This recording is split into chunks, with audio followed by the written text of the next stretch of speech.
Hello everyone, welcome back to the video number 34 of module 2, that is AC circuit. And in the last video we have discussed about RMS value, average value, and till now we have discussed about the basics of AC circuit. Introduction part we have already completed, and today this video is dedicated to only numericals related to the basics of AC circuits, right? इसमें हम कुछ numerical attempt करेंगे, RMS value find out करना, average value find out करना, instantaneous functions find out करना, उनसे related जो भी क्वांटिटीज़ होती हैं उन सब को फाइंड आउट करना। तो ये सब चीज़ों का डिस्कशन इस वीडियो में किया जाएगा, राइट? तो चलिए शुरू करते हैं, एक एक करके कुछ न्यूमेरिकल्स हम लेंगे, कुछ क्वेश्चंस हम लेंगे। तो पहला जो क्वेश्चन है वो है हमारे पास, so this is the first question. An alternating quantity is given by, एक करंट दे रखा है, small I is equals to 141.4 sine 314 T. ठीक है, ये एक साइनसोइडल फंक्शन है, हमें पता है, हमने देखा था कि करंट या वोल्टेज को अगर आपको रिप्रेजेंट करना है तो I M sine omega T या V M sine omega T के टर्म में हम रिप्रेजेंट करते हैं। तो उसी तरह से करंट हमें दिया गया है, that is 141.4 sine 314 t. Now we have to find out, number 1 is maximum value, number 2 is frequency, number 3 is time period, and number 4 is instantaneous value when t is equals to 3 milliseconds. ठीक है, तो ये सारी चीज़ें हमें पूछी गई हैं। तो इसको सॉल्व करने के लिए हम क्या करेंगे, सबसे पहले हमारे पास जो फंक्शन है वो है I is equals to 141.4 sine 314 T. इसको हम कंपेयर करेंगे अपने स्टैंडर्ड फंक्शन से जो होता है हमारा I is equals to I M sine omega T. अगर इन दोनों को कंपेयर करें, कंपेरिजन करने के बाद हमारे पास जो वैल्यूज़ निकल कर आई हैं वो क्या आ रही हैं, आप देखते हैं। जो आई एम है, आई एम इक्वल्स टू आ रहा है 141.4 एम्पियर, और ओमेगा इक्वल्स टू आ रहा है 314 रेडियन पर सेकेंड। ठीक है, ये दो चीज़ें हमें यहाँ से निकल के आ रही हैं। तो जो फर्स्ट पार्ट है आपसे, जिसमें पूछा गया है आपसे मैक्सिमम वैल्यू बताइए, तो फर्स्ट पार्ट में मैक्सिमम वैल्यू कितना हो गया, maximum value I M is equals to हो गया हमारा 141.4 एम्पियर, जो कि हमें यहाँ से डायरेक्टली पता चल गया है। सेकेंड केस में आपसे पूछ रहा है फ्रीक्वेंसी। फ्रीक्वेंसी निकालने के लिए हम क्या करेंगे, फ्रीक्वेंसी होता है एफ, राइट? हमें ओमेगा पता है, since we have omega that is equals to होता है 2 पाई एफ। ठीक है, ओमेगा का फॉर्मूला होता है 2 पाई एफ, जिसकी वैल्यू हमें पता है हमारे पास 314। So F will be equals to omega upon 2 pi, that is 314 upon 2 pi. 314 upon 2 pi करेंगे तो कितना मिलेगा हमें, ये आ जाएगा 50 हर्ट्स। ठीक है, 50 हर्ट्स का हमारा फ्रीक्वेंसी है, तो ये यहाँ से हमें पता चल गया है। नंबर थर्ड पार्ट में हमसे क्या पूछा जा रहा है, थर्ड पार्ट्स में हमसे पूछा गया है कि हमें फाइंड आउट करना है टाइम पीरियड बताइए। तो time period T is equals to inverse of frequency 1 upon F, F है हमारे पास 1 upon 50 is equals to 0.02 seconds. ये हमारा पास हो गया टाइम पीरियड। ठीक है, एंड फोर्थ पार्ट में हमसे एक इंस्टेंटेनियस वैल्यू पूछी है, T is equals to 3 milliseconds. ठीक है, आपसे करंट की वैल्यू पूछी गई है जिसमें आपको टाइम दे रखा है 3 मिली सेकेंड्स। अब अगर हमारे पास एक वेवफॉर्म है आई इज इक्वल्स टू जो 141.4 साइन 314 टी दिया हुआ है, उसकी अगर वेवफॉर्म बनाएं तो ये आपके पास टी है, राइट? ये एक वेवफॉर्म है, साइनसोइडल वेवफॉर्म, जिसका मैक्सिमम वैल्यू आपको कितना दे रखा है,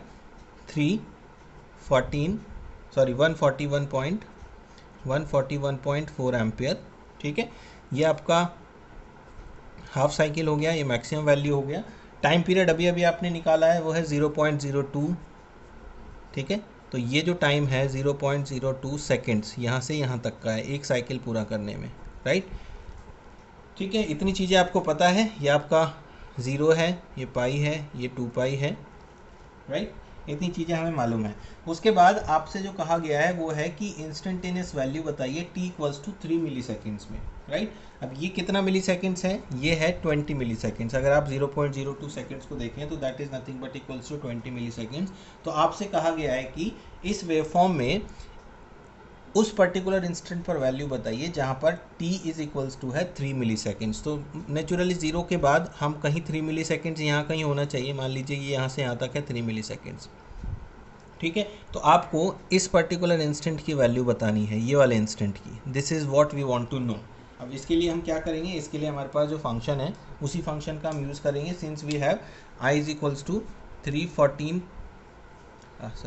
141.4 साइन 314t, ये हमें पता है फंक्शन दिया हुआ है। इसमें t की वैल्यू है 3 मिली सेकेंड, 3 मिली सेकेंड मतलब 3 into 10⁻³ seconds, right. Millisecond मतलब 10⁻³ तो इसमें वैल्यू पुट करेंगे हम, i is equals to 141.4 sine 314t, t कितना है 3 इंटू 10⁻³ राइट। अब हम इसको सॉल्व करेंगे, सॉल्व करने के बाद जो इस पर्टिकुलर क्वांटिटी का वैल्यू आएगा वो रेडियंस में होगा। तो यहाँ पर जब भी हम साइन ऑफ दिस क्वांटिटी को सॉल्व करेंगे तो वो क्वांटिटी हमारी रेडियंस में होगी। तो इस चीज़ का हमें ध्यान रहे, अगर हम इसको डायरेक्टली डिग्री में कन्वर्ट करके करें तो भी ठीक होगा, और डायरेक्टली रेडियन में करेंगे तो भी ठीक होगा। बट अगर हम इस पर्टिकुलर वैल्यू को जो ऑलरेडी रेडियन में है उसको एज इट इज़ साइन के साथ सॉल्व करेंगे कैलकुलेटर से, तो वहाँ पर मिस्टेक होने का चांस है, ठीक है। तो रेडियन से डिग्री में कन्वर्ट करने के लिए हम क्या करते हैं, रेडियन टू डिग्री कन्वर्जन के लिए हम करते हैं 180/π से मल्टीप्लाई, ठीक है। अगर आप इस क्वांटिटी में 180/π से मल्टीप्लाई कर दोगे तो जो भी आएगा आपके पास वो डिग्री में होगा, और उसको आप डायरेक्टली साइन के साथ सॉल्व कर सकते हैं। अगर आपको 180/π नहीं करना है तो आप डायरेक्टली इसको रेडियन में ही रहने दें, और कैलकुलेटर में चूँकि आपके पास रेडियन का ऑप्शन होता है उसके थ्रू आप इसको सॉल्व कर सकते हो। सो आफ्टर सॉल्विंग क्या आ रहा है ये देखिए, इसको सॉल्व करने के बाद आ रहा है 0.942 जो कि रेडियन में है, और अगर आप इसको डिग्री में कन्वर्ट करना चाहते हैं तो इंटू 180/π करना है आपको, 180/π, ठीक है। तो ये आ गया 53.97 डिग्री, राइट। अब इसको साइन हम लेंगे इस पर्टिकुलर 53.97 का जो आएगा 0.8087, और उसको हमें मल्टीप्लाई करना है 141.4 से।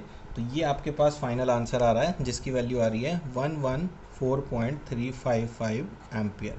ये वो वैल्यू है जो आपको 3 मिली सेकेंड्स के बाद मिलेगी वेव फॉर्म में। जो इंस्टेंटेनियस वैल्यू आपसे पूछी थी कि 3 मिली सेकेंड के बाद कितना आंसर होगा, तो वो आपके पास मिलेगा 114.355 एम्पियर, राइट। तो आपको बेसिकली यहाँ पर जो मेन ध्यान रखना है वो यही है कि जब आप साइन फंक्शन को सॉल्व करते हो तो उसके अंदर जो वैल्यूज़ हैं all values are in radians, ठीक है। आपको यहाँ पर रेडियन और डिग्री का थोड़ा सा स्पेशली ध्यान रखना होगा, ठीक है। तो हमें क्या करना है, अगर आपके पास डिग्री में वैल्यू है, डिग्री से रेडियन में करना है आपको, तो डिग्री से रेडियन में कन्वर्ट करने के लिए हम क्या करते हैं, हमारे पास उसको मल्टीप्लाई कर देते हैं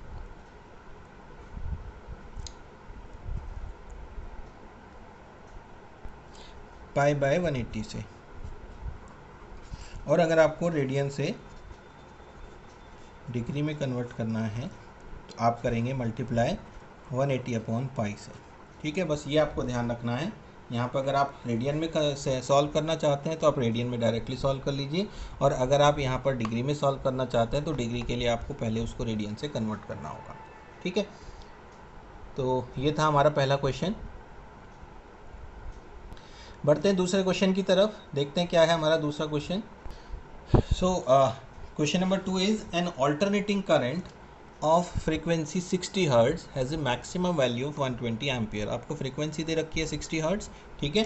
तो लिख लेते हैं हम, फ्रीक्वेंसी है 60 hertz, F is 60 hertz, also the given maximum value is given as 120 ampere, किसका, करंट का। So will write as I M is equals to 120 ampere. ये दो चीज़ें हमें पता है।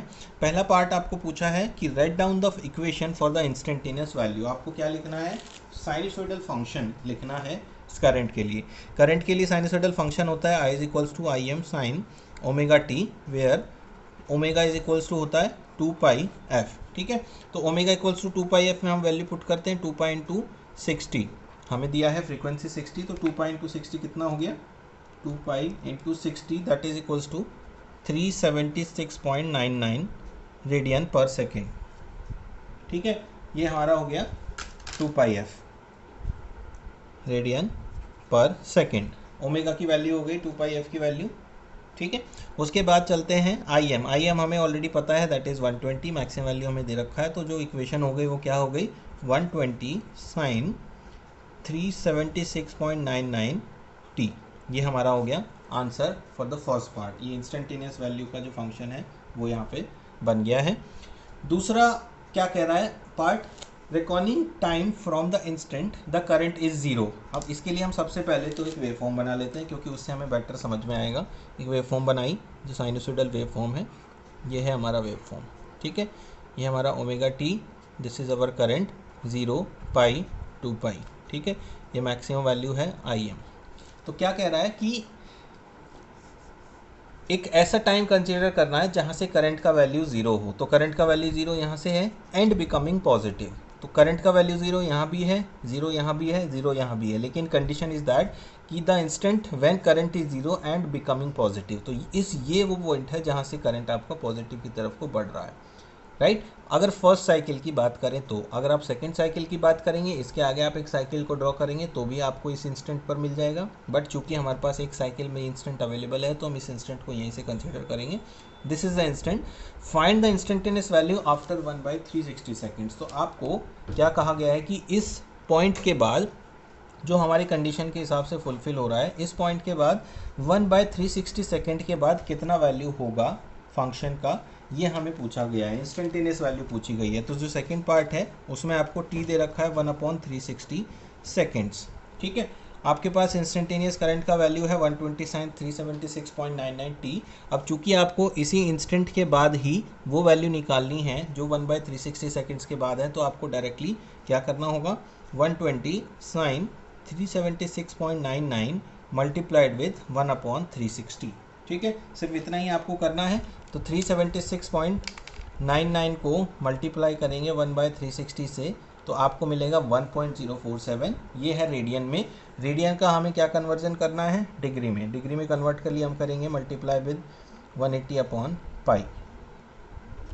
ये आ गया हमारा 60 डिग्री, एग्जैक्टली 60 डिग्री आ रहा है। अब साइन 60 चाहिए हमें, तो साइन 60 होगा हमारा 0.866 और उसको मल्टीप्लाई करेंगे हम 120 से, तो आपको जो वैल्यू मिलेगी वो है 103.92 ampere. This is the answer, ठीक है। तो इट्स वेरी इजी, बिल्कुल भी डिफिकल्ट नहीं है, बस थोड़ा सा ध्यान हमें डिग्री और रेडियन वाले पोर्शन में रखना है और साथ ही साथ हमसे क्या पूछा जा रहा है ये इंपॉर्टेंट है, because in some cases question का जो स्टेटमेंट है वो थोड़ा कंफ्यूजन क्रिएट करता है, जिसमें हमें समझना होगा कि किस पर्टिकुलर टाइम के बाद हमसे कोई वैल्यू पूछी जा रही है, ठीक है। तो इस तरह से हम इसको सॉल्व कर लेंगे।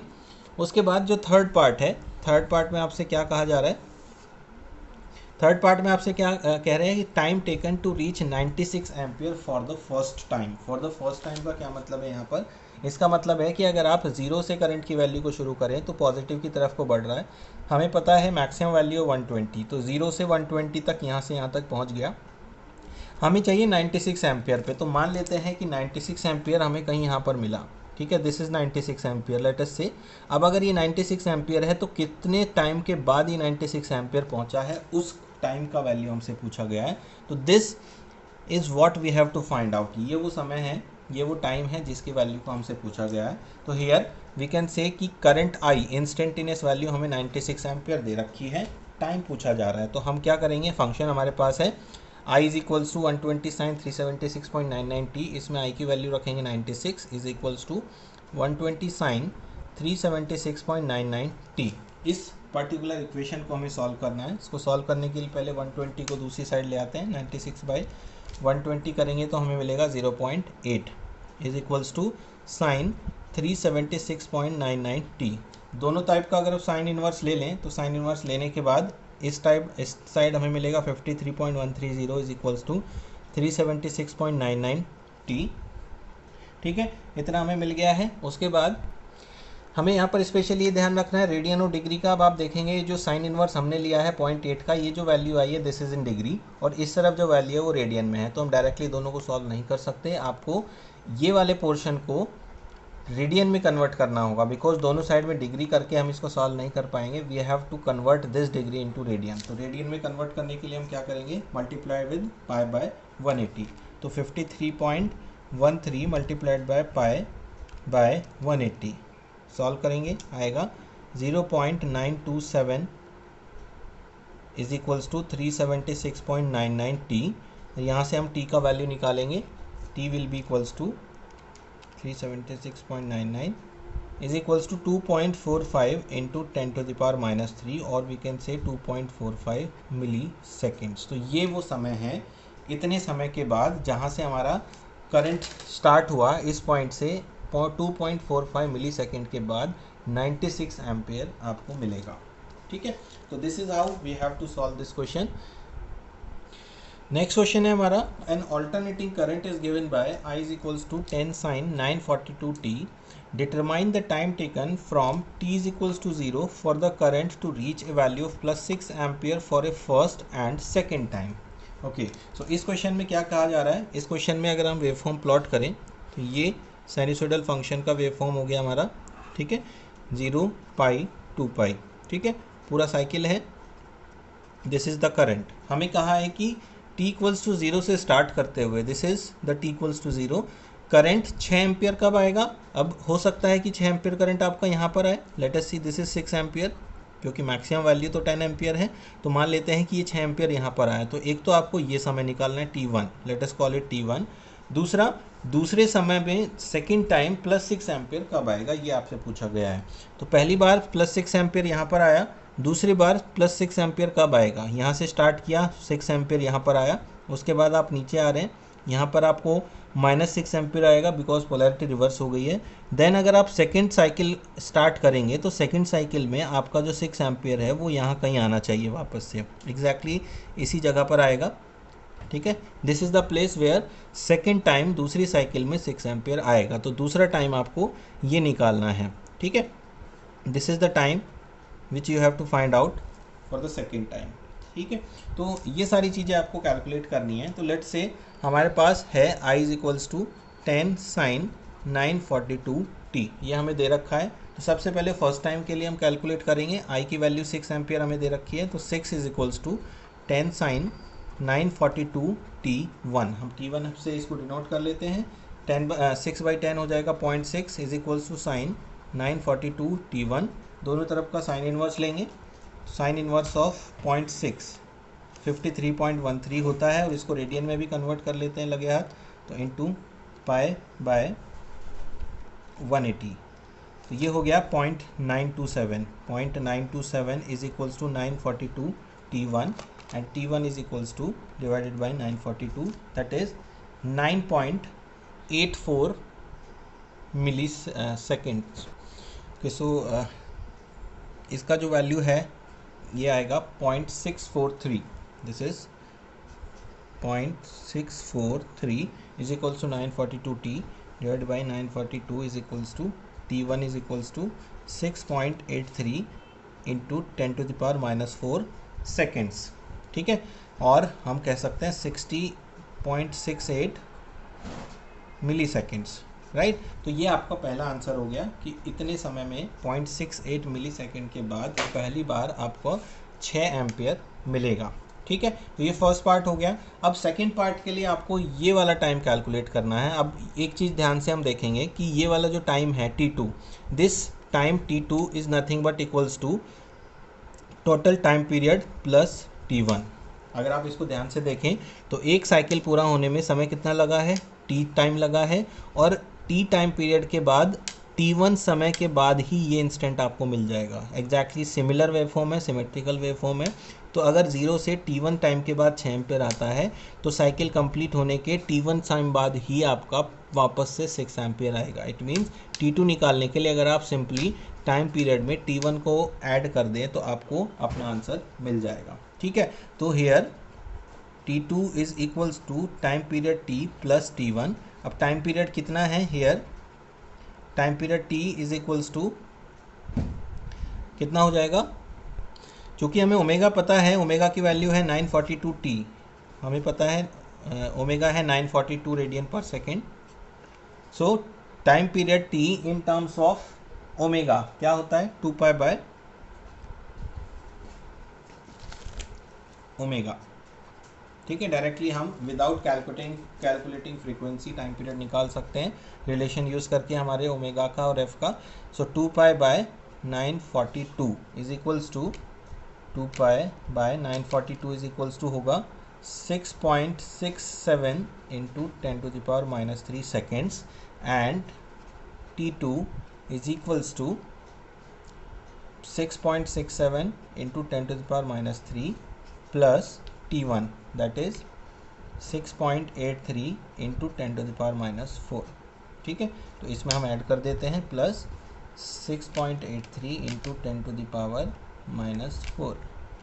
ये हो गया 7.35 इंटू 10⁻³ सेकेंड्स, या फिर आप लिखेंगे 7.35 मिली seconds.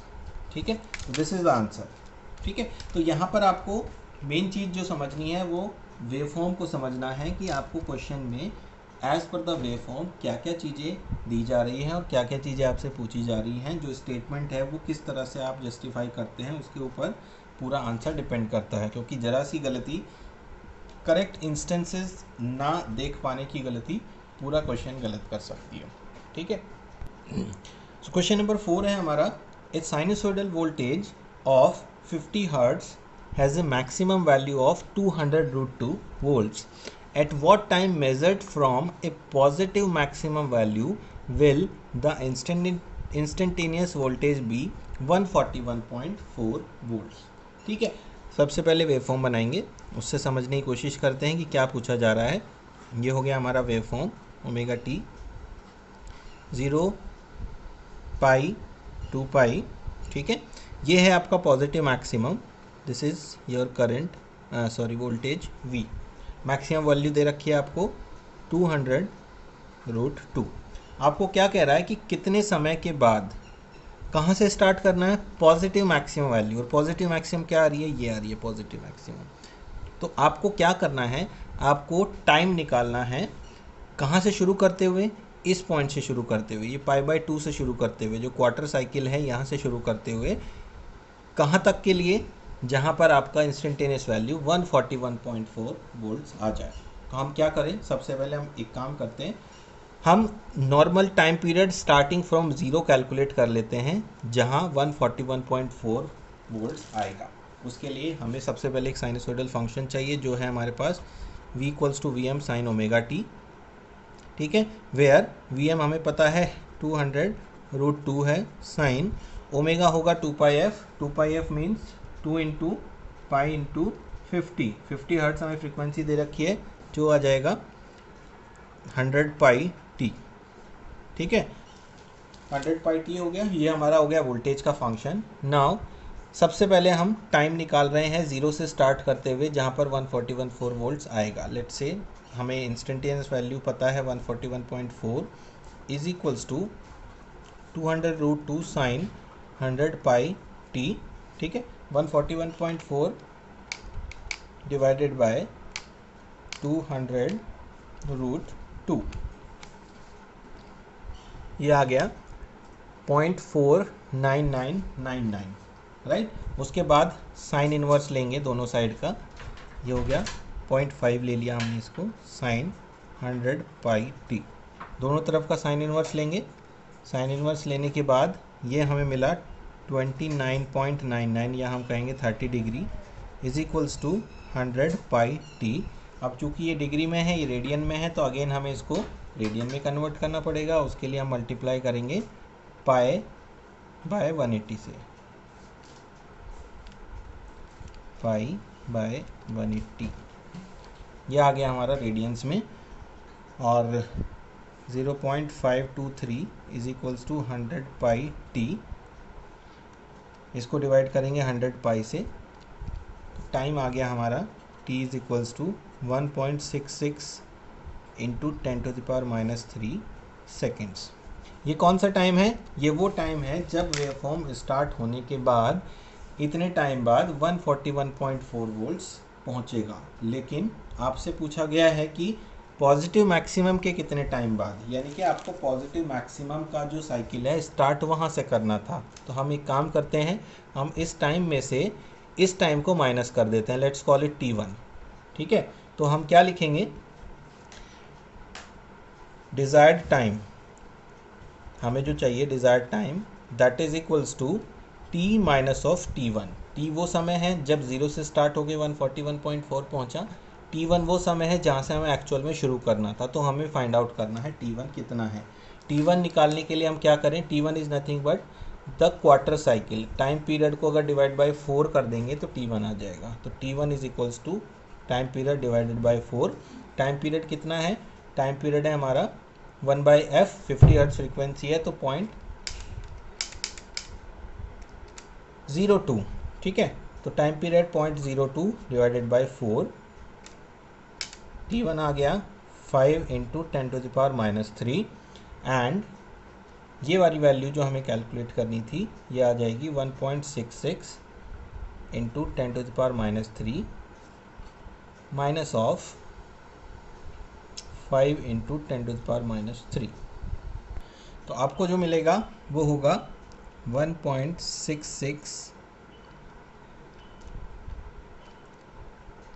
Into 10⁻³ minus of answer -3.33 into 10⁻³ seconds. अब देखिए हमारा जो आंसर आ रहा है वो नेगेटिव में आ रहा है। इससे हमें क्या समझ में आता है, हमारा आंसर यहाँ पर नेगेटिव आया बट टाइम तो नेगेटिव नहीं हो सकता। उससे हमें एक चीज़ समझनी चाहिए, वो ये है कि जो वेवफॉर्म हमें गिवन है उसकी मैक्सिमम वैल्यू है 200√2 जो होता है 282.84। ठीक है, ये चीज़ क्लियर हो गई। और हमसे जो इंस्टेंटेनियस वैल्यू कही गई है वो दे रखी है 141.4 वोल्ट्स, यानी कि इससे पहले आ जाएगी 141.4 वोल्ट्स, या आप कहें कि एग्जैक्टली इससे हाफ टाइम में आ जाएगी। अगर आप इसको डिवाइड बाय 2 करें तो 141.4 ही होता है, तो एग्जैक्टली हाफ टाइम में आ जाती है। तो इसके भी हाफ टाइम में हमें ये 141.4 मिल जाता है। तो हुआ क्या, हमने जो कैलकुलेशन की उसमें ये कैलकुलेशन किया कि 0 से स्टार्ट करके 141.4 वोल्ट्स आपका आ जाता है 1.66 इंटू 10⁻³ सेकेंड्स में। मतलब ये वो समय है जहाँ पर हमने टी को कैलकुलेट कर लिया है। लेकिन क्वेश्चन हमसे कह रहा है कि स्टार्ट करना है यहाँ से। मतलब ये जो कंडीशन हुई, हमने क्या किया, हमने इस पूरे टाइम पीरियड में से इसको घटा दिया। तो हमने नेगेटिव आंसर तो आना ही था क्योंकि टी छोटा है T1 बड़ा है, तो T माइनस T1 किया तो आंसर हमारा नेचुरल नेगेटिव आएगा। तो क्वेश्चन के हिसाब से अगर आप हाफ साइकिल से शुरू करें, यहाँ से अगर शुरू करें और देखें कि इस पॉइंट के बाद 141.4 कहाँ पर आएगा, तो वो इस पूरी साइकिल में तो नहीं आएगा, क्योंकि इस पूरी साइकिल में नहीं आएगा क्योंकि वो जो टाइम पे है वो है हाफ साइकिल से पहले। तो उसके लिए आपको एक नेक्स्ट साइकिल कंसीडर करनी पड़ेगी, और नेक्स्ट साइकिल कंसीडर करते हुए जो 141.4 है वो यहाँ कहीं आना चाहिए। This is the time. ठीक है, वो समय आपका यहाँ पर होगा जिस पर्टिकुलर टाइम पर आपको निकालना है कैलकुलेट करके वैल्यू को जो आपसे पूछी गई है। तो अभी हम क्या करें, हमारे पास ये टोटल टाइम पीरियड भी है ये वाला जिसमें एक साइकिल पूरी हुई। हमारे पास वो टाइम भी है जो 0 से स्टार्ट होके आपको 141.4 का वैल्यू दे देता है। और अगर आपको ये वैल्यू चाहिए जिसमें सेकंड साइकिल में 141.4 आएगा, तो उसके लिए आपको क्या करना होगा, टाइम पीरियड t, ठीक है, time period t plus T1 करेंगे तो 0 से स्टार्ट करके इस पर्टिकुलर टाइम तक आप पहुंच जाएंगे। ठीक है, तो आपको अगर T2 निकालना है तो T2 के लिए आप क्या करेंगे, T2 is equals to T plus capital T plus small t। ठीक है, यहाँ पर हम लिखेंगे time T2 is equals to capital T that is time period plus small t that is वो वाली वैल्यू जिसमें 0 से स्टार्ट होके फर्स्ट टाइम ये आ जाता है t। तो ये कितना हो गया, टाइम पीरियड हमारे पास 0.02 प्लस t है 1.66 इंटू 10⁻³ तो ये कितना हो गया, 0.02 प्लस 1.66 इंटू 10⁻³। ठीक है, ये हो गया 0.0216 सेकेंड्स। राइट, यहाँ तक हम पहुँच गए हैं। लेकिन स्टिल आंसर ये भी नहीं है, क्यों, क्योंकि हमें स्टार्ट तो यहाँ से करना था। हमने टोटल T2 निकाल लिया। अब टोटल T2 में से अगर आप हाफ साइकिल के टाइम को माइनस कर दें, यानी कि T/4 को माइनस कर दें, तो आपको सेकेंड साइकिल में जो वैल्यू मिली है वो वैल्यू आपको पता चल जाएगी। Now actual desired time, this time we will find out the actual desired time is equals to T2, ये वाला T2 माइनस ऑफ T/4। ठीक है, T/4 मतलब क्वार्टर साइकिल। ठीक है, तो T2 है हमारे पास 0.0216 माइनस ऑफ T/4 है हमारे पास 5 into 10⁻³ is equals to 0.0216 minus of 5 into 10⁻³ is equals to 0.0166 seconds. तो ये वो टाइम है जो सेकेंड साइकिल में आपको 141.4 वैल्यू को देगा। सेकेंड साइकिल में हमने क्यों निकाला, क्योंकि फर्स्ट साइकिल में मैक्सिमम वैल्यू के बाद जो 141.4 वोल्ट्स है वो या तो यहाँ पर आएगा और उसका एक और इंस्टेंस है वो ये है, या तो यहाँ पर आएगा। तो आप चाहें तो दोनों निकाल लीजिए, कोई इशू नहीं है, और चाहें तो ये निकाल लीजिए। उसमें हमने जो ये वाला समय निकाला है एक्चुअल टाइम, ये हमारा जो डिज़ायर्ड टाइम आया है वो आया है 0.166 सेकेंड्स। और अगर आप ये वाला टाइम निकालना चाहते हैं तो इसको भी आप निकाल सकते हैं।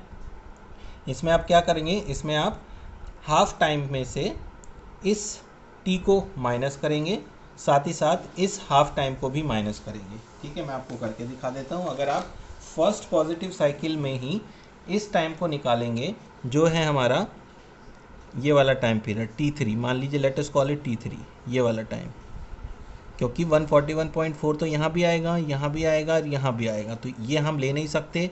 पॉजिटिव हाफ के बाद या तो यहाँ हम लेंगे या तो यहाँ हम लेंगे। तो t3 निकालने के लिए what will be your t3? t3 is equals to half time period t/2। ठीक है, ये है t/2।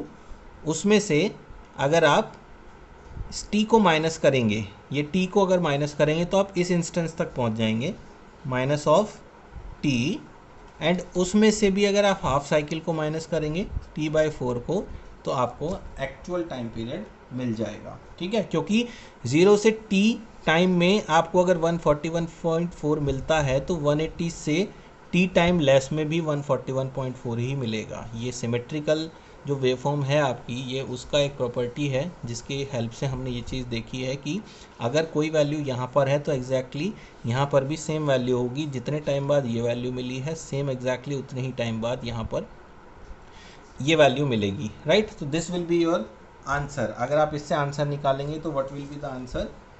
t है हमारा 0.02 डिवाइड बाई 2 माइनस t है हमारा 1.66 इंटू 10⁻³ माइनस 0.02 डिवाइड बाई 4। तो देखते हैं कितना आ रहा है। 0.02 divided by 2 minus 1.66 into 10⁻³ power -3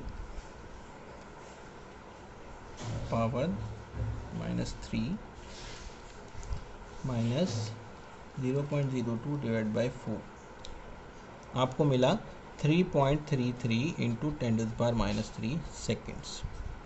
ठीक है, ये देखिए मैंने आपको सारी जितनी भी पॉसिबिलिटीज़ क्वेश्चन में लग सकती हैं वो सारी मैंने आपको एक्सप्लेन की है यहाँ पे, कि कौन कौन से इंस्टेंसेस हैं और कैसे कैसे आप उनके इंस्टेंसेस को निकालेंगे। तो it's just a matter of time, ये सब टाइम का ही मैटर है जिसमें आप निकाल सकते हैं। आपको बस वेवफॉर्म को ध्यान से पढ़ना है, उसमें ये देखना है कि कौन कौन से इंस्टेंसेस कहाँ से शुरू हो रहे हैं, आप किस किस वैल्यू को जानते हैं और आपको कहाँ कहाँ निकालना है। बाकी आपको सिर्फ जोड़ घटा ही करना है फाइनली एक करेक्ट आंसर तक पहुँचने के लिए।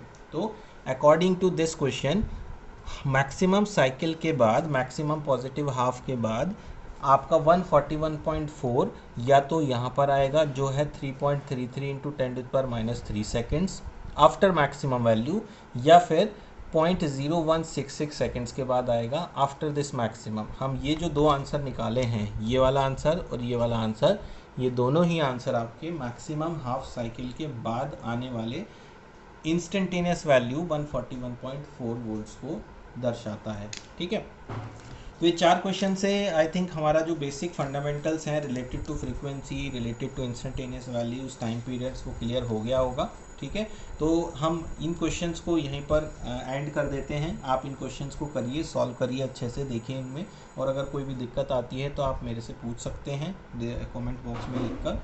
अगला जो वीडियो आएगा उस वीडियो में हम कुछ फंक्शंस लेंगे, कुछ वेवफॉर्म्स लेंगे, जिन वेवफॉर्म्स के लिए हम उनकी RMS value, average value, peak factor and form factor उन सबको कैलकुलेट करके देखेंगे। ठीक है, जो कि बहुत इंपॉर्टेंट है।